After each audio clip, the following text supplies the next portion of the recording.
ways to improve the searchability of your documents, independent of this keyword strategy, is starting from the beginning, and that's understanding your data collection. This can be an intimidating step for people that are not familiar with technology.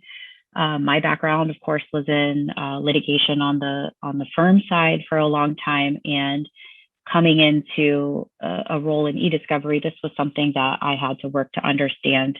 And thankfully, we have very capable forensics departments, certainly at Lexby and at other companies as well, that can help you understand this a little bit better. But understanding the composition of the collection, what's inside of what your client provided to you, what file types are in there? Are there going to be files that need to be looked at with a special software? Are there files that are going to need to be expanded? So what we call container files, like a zip file, for example, is a basic container file. And of course, that contains, potentially thousands of individual documents.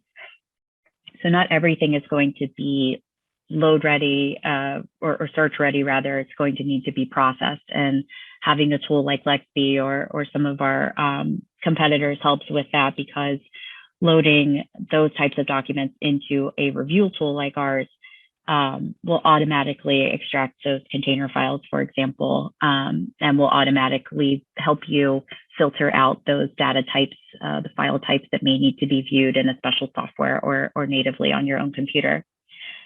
So I always find that if you have a very data intensive case, it's important to appoint a project manager, somebody that's running point in-house. That could certainly be an attorney, that could be a technology expert, that could be a paralegal, but also somebody, if you're using a vendor, like Lexby, we always try to assign a person who will be with the same case for the course of the matter, because that continuity of information and understanding how the data came in, how it was processed, how things were filtered out, is really important when you get later on down the road and you have a partner or somebody that's looking at things after they've gone through these initial processes, and they're saying, well, where's this document? Where are these documents?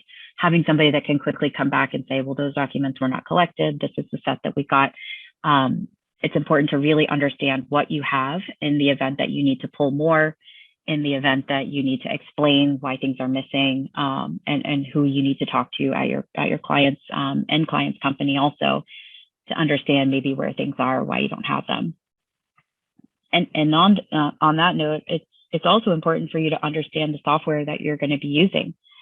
Onboarding a new client for us is really important. And again, it's a thing that attorneys and paralegals are busy people, and it's difficult to set aside that time to devote to understanding the tool that you're using. But it is really important, so that those same questions that were just coming up when you're collecting the data are, why isn't this here? Why can't I look at this type of file? Why isn't this showing up in my search results? You still will likely have some of those questions, but understanding how your software works and how your software processes the documents, searches the documents, and indexes the documents is really important. So asking questions, will my software be able to index the native documents? Does my software only index the OCR, extracted text? Does my software search metadata fields? Questions like that, and understanding that, is really important for you to have power over understanding what results you're getting and what you'll be producing to the other side, so there aren't any surprises related to your vendor.